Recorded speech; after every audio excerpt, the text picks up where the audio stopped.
Good morrow, everyone. This is Victorious Nightshade coming at you with another video. Wow, I'm actually getting good at these now that I don't have any other commitments. Well, just so you guys know, I wanted to go ahead and do a spirituality video slash witchy drawing type thing, since, you know, paganism is in my blood, as well as Judaism and all that fun stuff.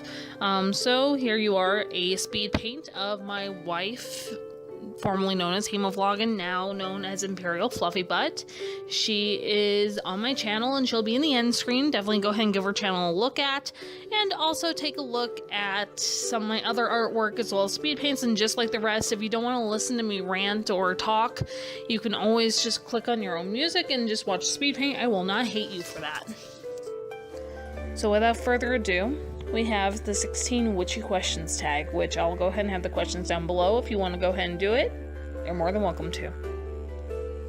Number 1, do you have a witchy name, and how did you come by it? Well, actually, I do have one. It used to be part of my old channel, which, if you are a follower, welcome back. It was Scotty Winter Rose. Winter Rose being because I love the winter and I tend to be more aligned with that compared to my normal element, which happens to be Leo under star sign, or sun sign, which happens to be a fire sign, but I don't click well with summer just because I'm heat sensitive. And I also really enjoy winter. I'm a skater. That's how Rose came to be, is, you know, like, I really enjoy flowers and such, and I feel like black roses are definitely something on that. And then I also do have a goddess which correlates with all of those, with both of them, named Scotty, so I decided to take on her name as a form of devotion. Number 2, where are you located? What brought you to the area, or where you were born, or were you born there? Well, I was born out here in Nevada, but then I was raised in Iowa, where my dad had his, you know, friends and so on and so forth, who practiced Wicca and paganism and so on and so forth, and that was always the thing. And then also when I left Iowa, it was more of a sense of get out and you'll be safe. Unfortunately, just due to some situations, I was not in the best of area at that time. I would have been hurt severely if I stayed, so I was kind of brought there, and now I'm moving next month in literally a few days, along those lines, where it will be along those lines of, oh, I was born here, but you know what, I'm gonna go leave for the East Coast, which is Rhode Island. I'm not saying what city, just to keep myself safe on the internet, but I am also going to be about an hour and a half away from Salem, which will help me in my practice. Number 3, do you wear special amulet or jewelry for spell work? I do not anymore. My father was a follower of the Green Man. He used to wear this pendant, which I have now. It's along those lines that the only technical jewelry that I'll wear just for protection would be my Star of David, and then also my pentacle, which was my father's as well.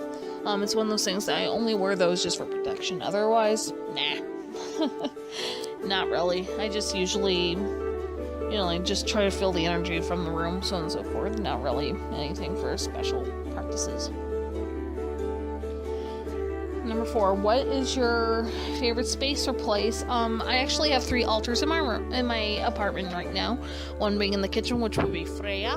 One in the living area, which is Udin. And then you have Scotty, which is in my bedroom protecting.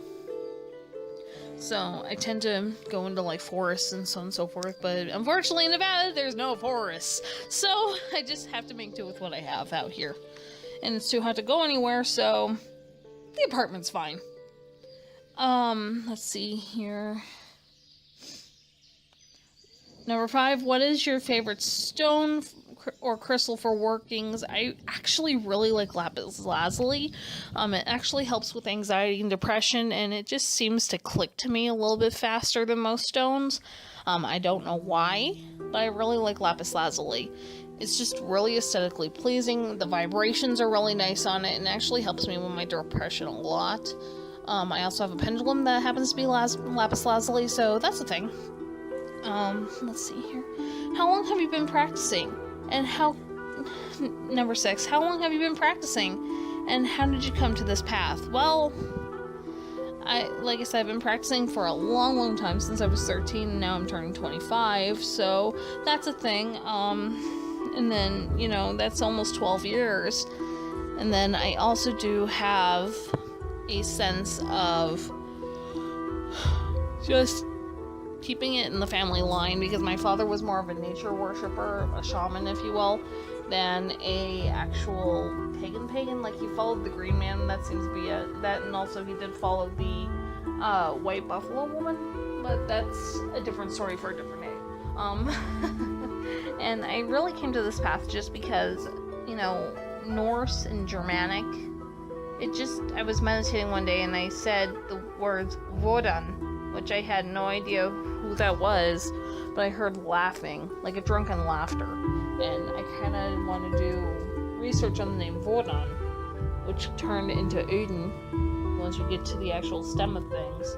Vodan is the Germanic version of Odin, or Odin. So, that's the thing.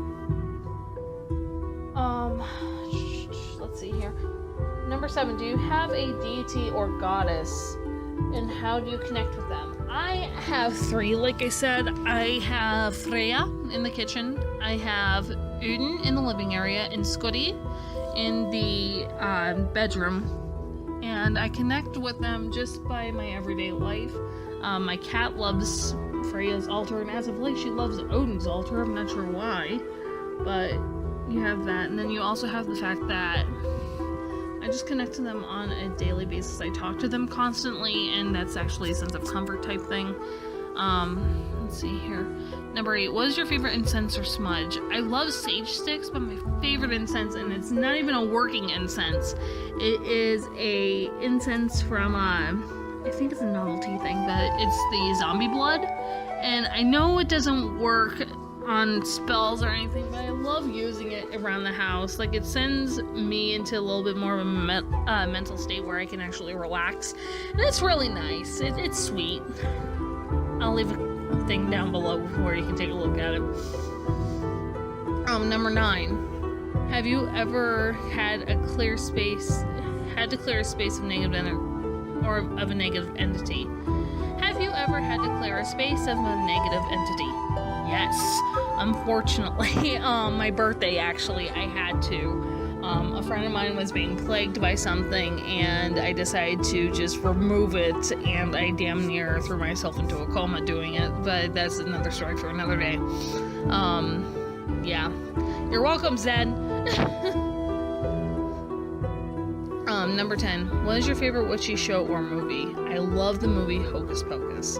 It's catchy, it's kind of a, thing that I would never suggest for people who are really impressionable, because it's just, it's so stereotypical, and I love it. So yeah, that's it. But I'm actually looking into possibly watching a new anime called Little Witch Academia, which I'm hoping to watch that soon on Netflix. We'll see.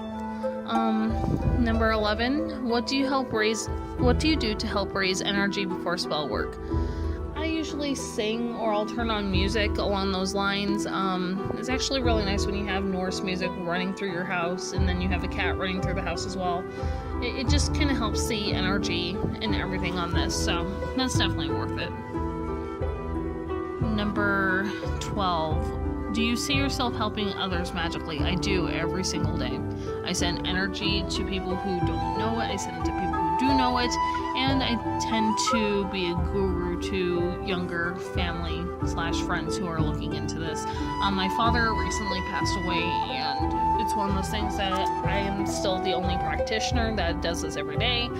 We have some newer people coming into the family that are interested in it, but it's along those lines of, do I really want to teach them? Along those lines. But yeah, I do see myself helping other people magically like that. I also read tarot, so if you ever want a tarot reading, I'll set up a price for you. Number 14. What element do you work with the most? I tend to work with water as well as air. I really don't like working with fire, just because it's filled with passion and you need to have the passion to work with it. but I do. I tend to work with that, and then I also have different tools I work with, such as the pendulum that I have, the lapis lazuli pendulum that I have, and then you also have the tarot cards that I read. I have smudging sticks that I use, stuff like that. So I also read tea leaves, but I don't do that very often. Number 15. If you threw a party, which of the YouTube witches would you invite? I would invite Ember Honeyraven, just because she is a sweetheart and I miss her videos. She used to be someone I used to call Senpai. So, and then of course I would invite TJ Psychic, who is one of my closest witchy friends. Actually, I have him, you know, as a friend, and we chit chat regularly now, and that's one of those things that I would never give that up for the world. Then of course I'd have to invite my wife, because Senpai, you know, she's also a fan of Ember Honeyraven. Trying to think.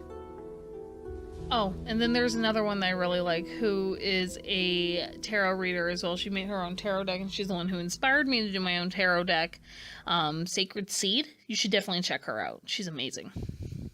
And lastly, number 16. What are your witchy goals for the new year? Well, we kind of messed that up, didn't we?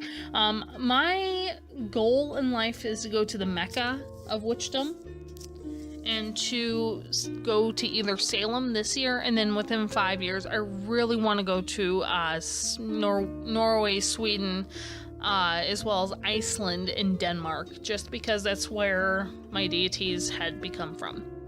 Anyway, I tag all of you guys, and if you guys want to go ahead and do it, just send me the video, you know, hit on this. I really want to see your guys' responses to this, and of course, definitely go ahead and send this a like, subscribe to my channel if you liked it, and I'll see y'all next time. Remember, my little nightlings, stay spoopy, stay happy, and of course, stay safe. Have a great night.